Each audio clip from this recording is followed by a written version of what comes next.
Hello everyone. We have already completed the concept of capital structure. Now we will be learning about financial leverage. This is in continuation to the topic which we learned last about capital structure, and we learned that in an organization there should be optimal mix between the depth and the equity, and that is going to make optimum capital structure, which is required to increase the value of the share prices and also provide favorable returns to the shareholders in the organization. Now, we are going to learn about financial leverage. Financial leverage means the financial ratio of the total capital in any business organization. Financial ratio means the proportion of debt in total capital of the business organization. So, financial leverage is the proportion of debt in total capital, which can be computed as depth upon depth plus equity. Depth plus equity is total capital, or depth upon equity.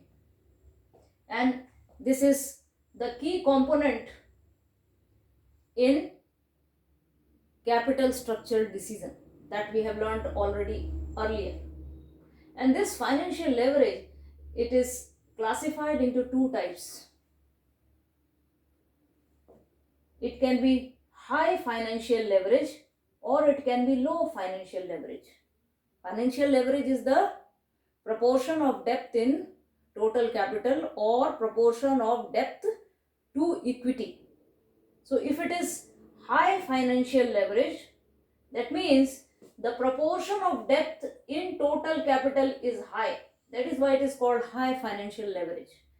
Whereas when it is low financial leverage, that means the proportion of debt in total capital is low. And as the financial leverage increases, that means as the proportion of debt in total capital increases, the cost of fund decreases, but the financial risk increases. This has to be kept in mind. As the proportion of debt in total capital will increase, it will make debt cheaper, but the risk is going to rise.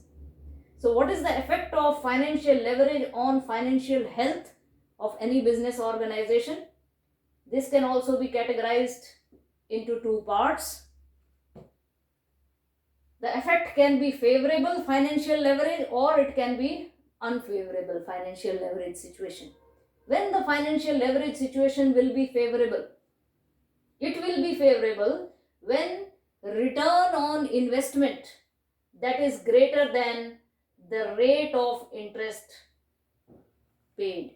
For example, if the company has raised debt at the rate of say 10%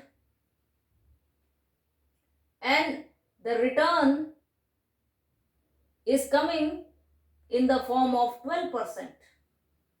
So 12% is always greater than 10%. That means return on investment is greater than the rate of interest.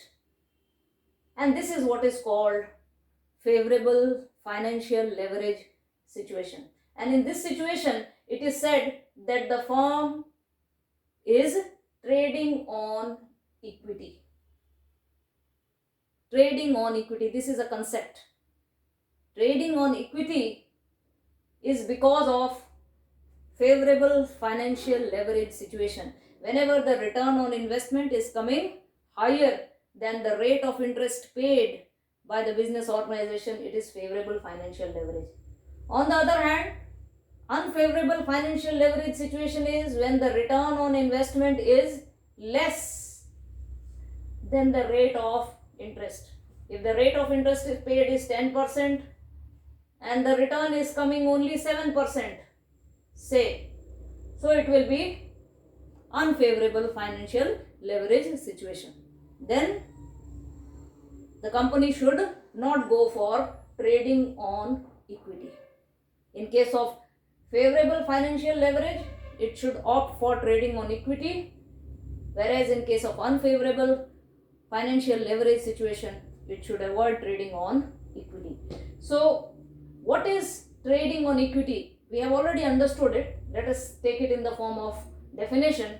Trading on equity, first of all, it is the outcome of favorable financial leverage situation. It refers to the increase in the profit earned by the equity shareholders due to cheaper debt or due to the rate of interest which is paid because of raising the depth capital, the proportion of depth capital in total capital, and that makes debt cheaper, and once the return comes out to be more than the rate of interest payment which the organization is making in the form of profit, that profit is distributed to the proportion of profit is distributed to the shareholders, and that leads to increase in the shareholders wealth, and it creates a good reputation of the business organization that those who are investing in a particular organization, they are getting good returns, and that creates a good image of the business organization, or the financial health of the business organization becomes sound, and because of which the market price of the share also starts rising. And the impact of favorable financial leverage on profitability of business is studied with the help of EBIT and EPS analysis. EBIT means earning before interest and taxes, to EPS, earning per share analysis.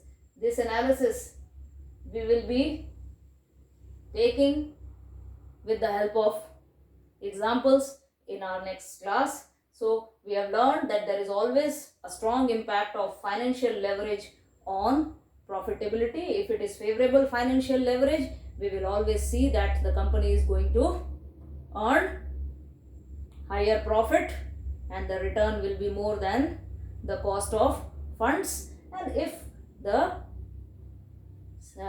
financial leverage situation is unfavorable, we see that always the return on investment is less than the cost of funds. This can also be studied with the help of different examples which we will be taking in our next class, and try to understand it more clearly and precisely. Till then, thank you all of you.